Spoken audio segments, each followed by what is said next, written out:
नमस्कार, हर खबर हरियाणा देख रहे हैं आप। आपके साथ मैं हूं सपना दीपक पत्तेशा। बुलेटिन का आगाज करेंगे। चंडीगढ़ में कार्यवाहक मुख्यमंत्री नायब सिंह सैनी ने लोगों से मुलाकात की। इस दौरान नायब सिंह सैनी ने कहा कि मुख्यमंत्री आवास संत कबीर कुटीर के दरवाजे आप सभी के लिए 24 घंटे खुले हैं और खुले ही रहेंगे। आपकी सेवा करना ही मेरा परम कर्तव्य है। तो वहीं आवास पर पहुंचे लोगों ने, परिवारजनों ने हरियाणा में हुई ऐतिहासिक जीत को लेकर कार्यवाहक मुख्यमंत्री नायब सिंह सैनी को बधाई दी है।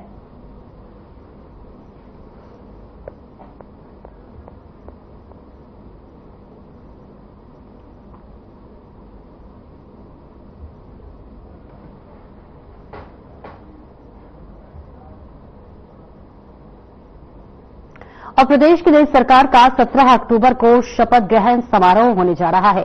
इसको लेकर हरियाणा के कार्यवाहक सीएम नायब सिंह सैनी ने कहा कि हरियाणा की जनता में उत्साह है, क्योंकि बीजेपी लगातार तीसरी बार सत्ता में आई है।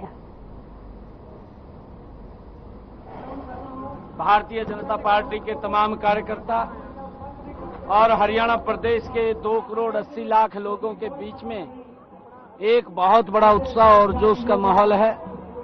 जो भारतीय जनता पार्टी तीसरी बार हरियाणा प्रदेश के अंदर कंटिन्यूटी में बड़े मैंडेट के साथ आई है।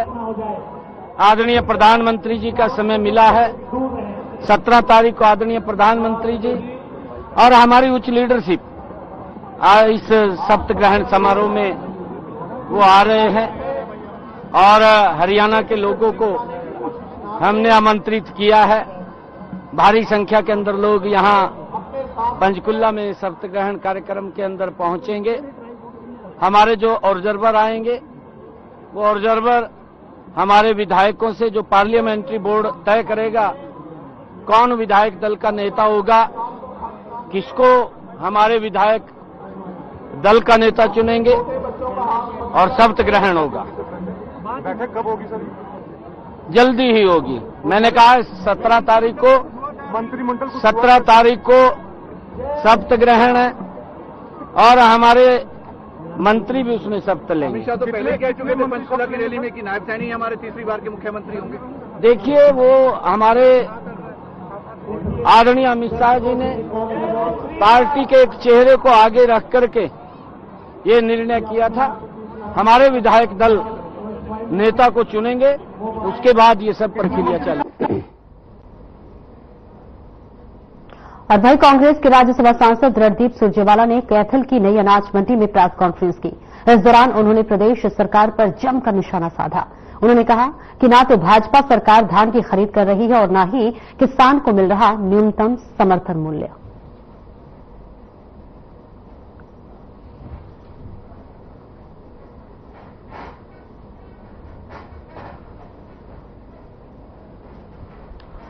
तो आपको बता दें, रणदीप सुरजेवाला ने प्रेस कॉन्फ्रेंस की है और इस बीच प्रेस कॉन्फ्रेंस के दौरान उन्होंने जमकर निशाना साधा है। तस्वीरें आपको दिखा रहे हैं जहां पर रणदीप सिंह सुरजेवाला प्रेस कॉन्फ्रेंस करते हुए नजर आ रहे हैं। और इसी के साथ साथ आपको बताते चले, उन्होंने जमकर बीजेपी सरकार को घेरा और इसी के साथ साथ आपको बता दें, तमाम तरह की बातों का जिक्र करते हुए उन्होंने जमकर निशाना साधा है। प्रदेश सरकार पर उन्होंने जमकर निशाना साधा है और इसी के साथ साथ वो एक वीडियो भी दिखाते हुए नजर आ रहे हैं, जिसके जरिए वो बीजेपी सरकार पर तंज कसते हुए नजर आ रहे। धान खरीद को लेकर उन्होंने जमकर बीजेपी सरकार पर निशाना साधा है। प्रदेश सरकार को आड़े हाथों लेते हुए जमकर तंज कसा। ऐसा है, इनकी मशीनें त्रुटिपूर्ण है और जानबूझकर मैं इल्जाम लगाता हूं। किसान और आड़ती की लूट का धंधा है। आप मुझे बताइए, जब 2 अलग अलग मशीनें अलग अलग नमी की मात्रा बता रही हैं, तो सच्ची कौन सी है और इसके लिए किसकी जवाबदेही और जिम्मेवारी है? आप स्टैंडर्डाइज नमी मानक की मशीनें क्यों नहीं बना सकते? और अगर 2 मशीन अलग अलग बताती हैं, तो जो किसान के हक में है, आड़ती के हक में है नमी की मात्रा, वो मानी जानी चाहिए।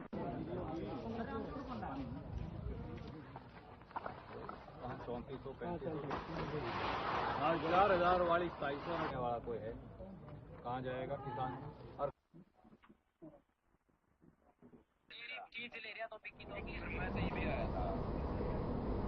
और इस बीच चंडीगढ़ से एक और बड़ी खबर सामने आ रही है, जहां विधायक दल की बैठक होने वाली है। जी हां, 16 अक्टूबर को विधायक दल की बैठक होने वाली है।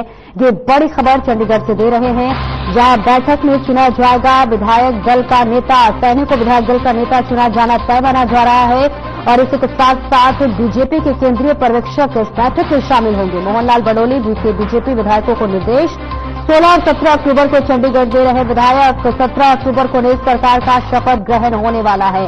उससे पहले 16 अक्टूबर को बीजेपी के विधायक दल की बैठक होने वाली है और बैठक में माना जा रहा है कि जो है सैनी को यानी मुख्यमंत्री सैनी को विधायक दल का नेता। चुनाव से पहले भी बीजेपी ने ये साफ कह दिया था कि अगर बीजेपी जीतती है तो नायब सिंह सैनी ही मुख्यमंत्री होंगे।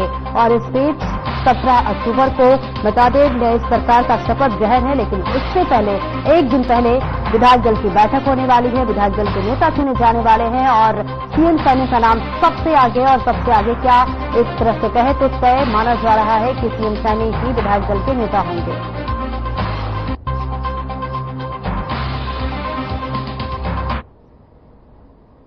और खबर झज्जर से है, जहां हरियाणा के चुनावी नतीजे आने के बाद सांसद दीपेंद्र हुड्डा मीडिया के सामने आए। चुनाव परिणामों को लेकर पूर्व सीएम भूपेंद्र हुड्डा पर लग रहे आरोपों के सवाल का जवाब देते हुए दीपेंद्र हुड्डा ने इतना ही कहा कि हरियाणा में चुनाव के जो नतीजे आए हैं वो सभी को अचंभित करने वाले हैं। कांग्रेस इन चुनावी नतीजों का गहराई से विश्लेषण कर रही है और इस बार में प्रदेश के 20 विधानसभा क्षेत्रों में ईवीएम मशीन पर सवाल उठाए जा रहे हैं। इस बारे में शिकायत भी मिली थी, जिनके बारे में कांग्रेस ने चुनाव आयोग को अवगत करा दिया है और कांग्रेस भी चुनाव आयोग के जवाब का इंतजार कर रही है।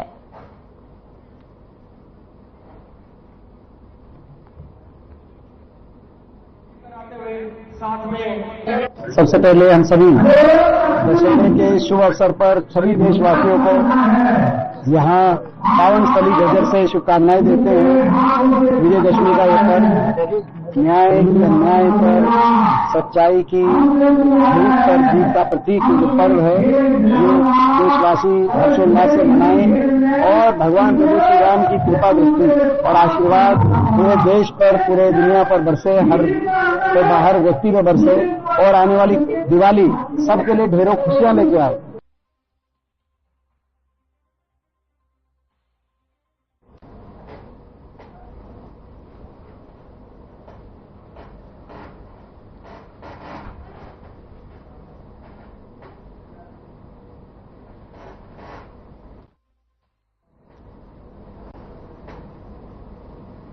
और खबर झज्जर से है, जहां चुनाव परिणामों को लेकर इन दिनों प्रदेश कांग्रेस में उठ रहे सवालों पर अपनी प्रतिक्रिया देते हुए पूर्व मंत्री और झज्जर की नवनिर्वाचित कांग्रेस विधायक गीता भुक्कल ने कहा है कि यह समय कांग्रेस में किसी के सिर भी ठिकरा फोड़ने का नहीं है। ये समय केवल और केवल मंथन का है।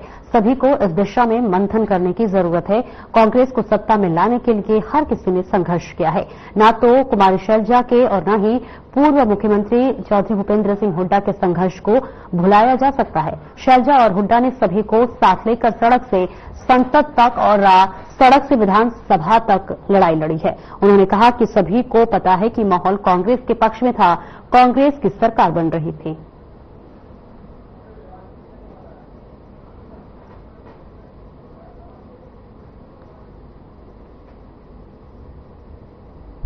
जब प्रदेश में माहौल था, लगातार कई सालों से जिस प्रकार से बीजेपी से लोग नाराज थे, चाहे युवा है, किसान है, चाहे महिलाएं हैं, चाहे गरीब है, चाहे दलित है, व्यापारी, कर्मचारी, टोटल इंफ्रास्ट्रक्चर जो हालात थे, बीजेपी कुछ अच्छी एडमिनिस्ट्रेशन नहीं दे पा रही थी और कांग्रेस पार्टी के पक्ष में पूरी तरह से माहौल था।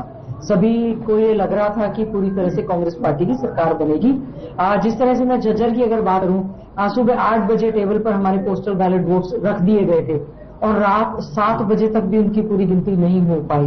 और सभी क्षेत्रों में यही है कि जो ईवीएम मशीनरी को लेकर 99% बैटरी मतलब जिस दिन वोटिंग हुई है और काउंटिंग तक भी सेम बैटरी थी।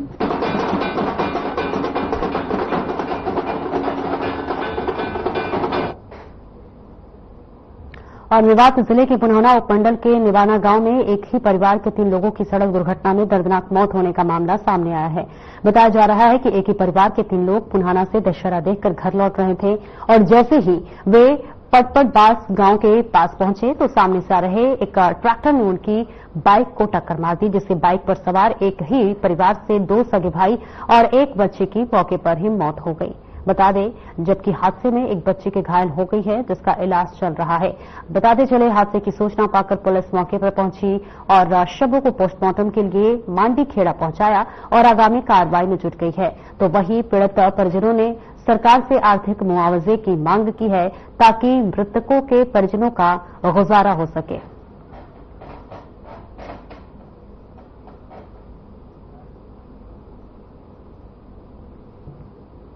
भाई हमारे गांव में भी पहली बार हुआ है, सब 3 मौत हुई एक घर में से। बड़ा हादसा है। हाँ, बड़ा हादसा है। तो गांव में किस तरीके का माहौल है? पूरे गांव में वैसे या कोई हुआ मातम छाया हुआ। हाँ, ये एक ही परिवार के थे तीनों? एक ही परिवार के थे, 2 भाई थे, एक लड़की थी सन्नी की। किस तरीके से हादसा, कहाँ पर कैसे सूचना मिली थी आपको? ये पुनहाना से हुआ था जी, बेटा फैक्ट्री जो यहाँ पे गौदौला के पास। कैसे सूचना मिली थी, किस तरीके से हादसा हुआ? तो कल दशहरा का दिन था, पब्लिक आ रही थी, गांव के भी आ रहे थे, जैसे टम्पो वम्पो आते हैं, उनसे पता लगा 3 लोगों की मौत हुई है। क्या क्या नाम है, क्या क्या उम्र है? सन्नी पुत्र बाबूलाल, राहुल पुत्र बाबूलाल, लड़की क्या नाम? रिया पुत्री सन्नी। 3 लोगों की मौत हुई है। कैसी सूचना मिली थी कि हादसा हो गया है? सूचना ऐसे मिली थी कि बाइक आते जाते गांव से, बाजार से गांव वाले लोग, उन्होंने बताया कि एक्सीडेंट रोड पे हो गया है। फिर यहाँ से भाग के गए लोग, कुछ परली साइड से भी आ रहे थे, तो ऐसे सूचना मिली। कहाँ से लौट रहे? पुनहाना से मेला देख कर। हादसे में क्या क्या लगते हैं आपके? मेरे भाई हैं जी। किस तरीके से हादसा हुआ, कितनी उम्र है, कहाँ पे हादसा? ये जी पटपड़वास के यहाँ, ये यहाँ हो जाता है गंदा नाला जो वहाँ पे।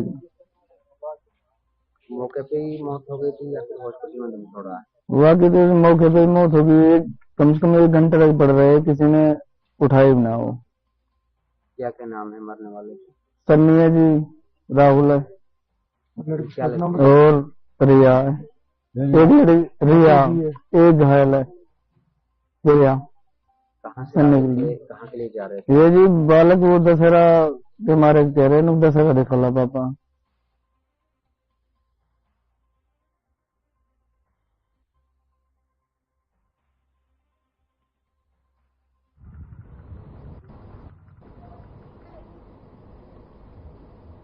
और दशहरे के दिन बहादुरगढ़ में दर्दनाक हादसा हो गया। यहां रावण दहन कार्यक्रम देखने जा रहे दादी पोते की ट्रेन की चपेट में आने से मौत हो गई। जीआरपी बहादुरगढ़ ने पोस्टमार्टम की कार्रवाई शुरू कर दी है। परिजनों के बयान पर पुलिस ने कार्रवाई की गई है। वहीं आपको बता दें कि जांच अधिकारी प्रदीप कुमार का कहना है कि दशहरे की सायं पर नाला फाटक पर हादसे में बच्चे और बुजुर्ग महिला की जान चली गई थी। इस मामले में नियमानुसार कार्रवाई की जा रही है और एक ही समय में हुई 2 मौतों से नन्ही के परिवार में मातम छा गया है।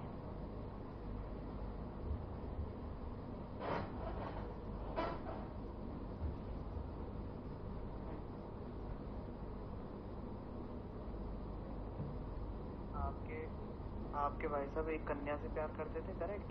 उन्होंने उस कन्या को पाने के लिए पूरा संवार रखे, ठीक है ना? आप समझना मेरी बात, ठीक है ना?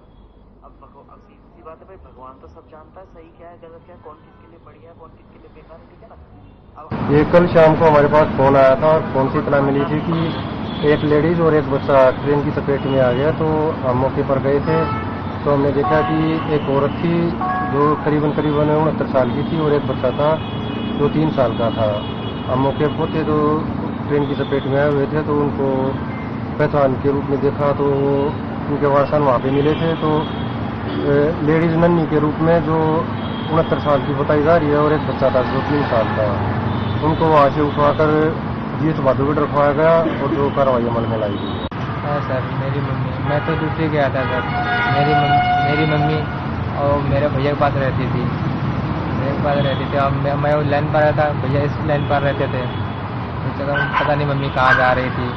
दोपहर में तो गई थी, भैया से मिली, मैं तो था नहीं, मेरे को पूछ भी नहीं, मेरे को को मिली नहीं थी। मैं ड्यूटी आया, बाद में घर वापस चली गई थी रूम पे जाने के बाद में फिर से आ रही होंगी वापस, बता रहे थे लड़के, पता नहीं।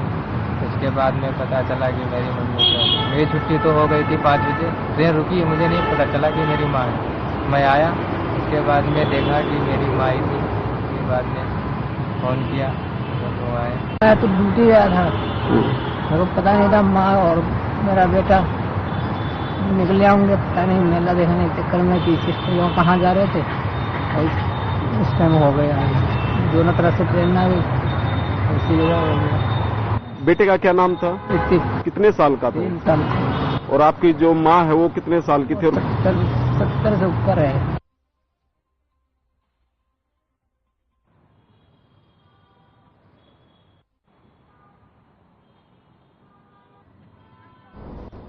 और वहीं कालावली की अतिरिक्त अनाज मंडी में धरने पर बैठे मजदूरों की ओर से तीसरे दिन ऐलान किया गया। मजदूरों ने कहा कि जब तक उन्हें पंचकुला मार्केटिंग बोर्ड की ओर से निर्धारित मजदूरी नहीं मिल जाती, वो धरने पर रहेंगे।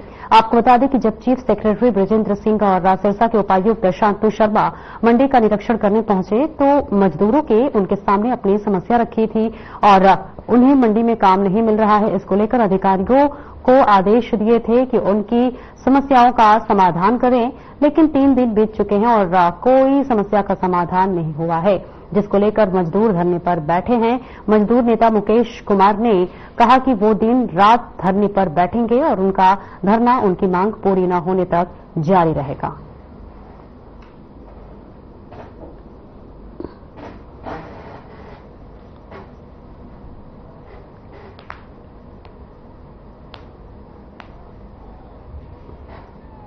अभी तक आए थे वो हमारा, हमने उनकी सारी समस्या बता दी भी ये समस्या है और वो आदेश भी दे के गए थे, एसडीएम को भी देश दे गए थे, सेक्रेटरी को भी देश दे गए थे भी इनकी समस्या का हल होना चाहिए, मगर अभी तक हमारे पास ना कोई अधिकारी आया और ना हमारी समस्या का कोई हल किया जा रहा है। तो आप कब तक यहाँ धरने पे बैठने वाले हैं? हम अब यहाँ धरने पे दिन रात निश्चित काल हमारा धरना चलेगा। हम यहाँ जब तक बैठेंगे जब तक हमारे मजदूरों को यहाँ पे काम नहीं मिलता और सही जो मार्केटिंग बोर्ड से मजदूरी आती है वो नहीं मिलती, तब तक हम यहाँ पे बैठेंगे।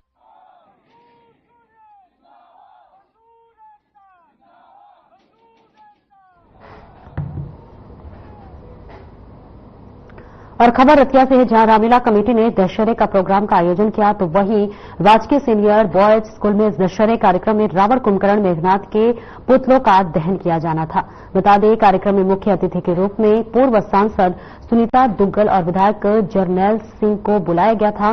बताते चले कि दोनों में रावण दहन करने को लेकर गहमा गहमी देखने को मिली, जिसके बाद दोनों अतिथियों से पुतले को दहन नहीं कराया गया और इस दौरान काफी नारेबाजी भी देखने को मिली।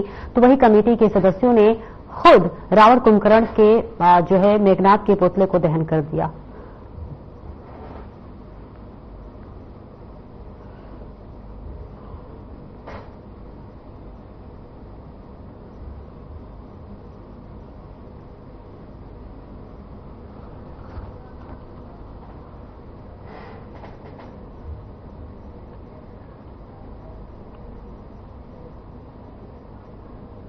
और बुराई पर अच्छाई की जीत का दशहरा पर्व हरियाणा के महेंद्रगढ़ में धूमधाम से मनाया गया।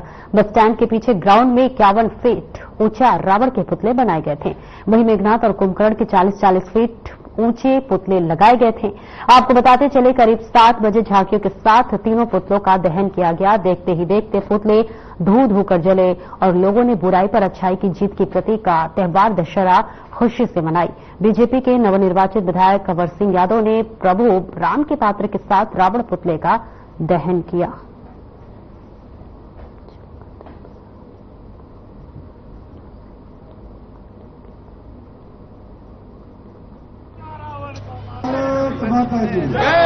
आज भाई ललित ने ठीक कहा, थाना कमेटी के प्रधान भाई सुरेंद्र जी बंटी, भाई हरि सिंह जी और रामलीला कमेटी के सभी माननीय सदस्य पदाधिकारी।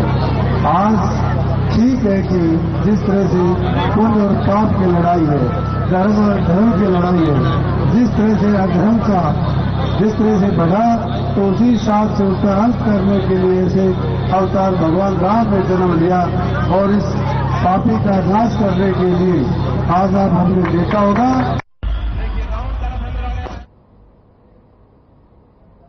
और फिलहाल इस बुलेटिन में इतना ही। दीजिए इजाजत, नमस्कार।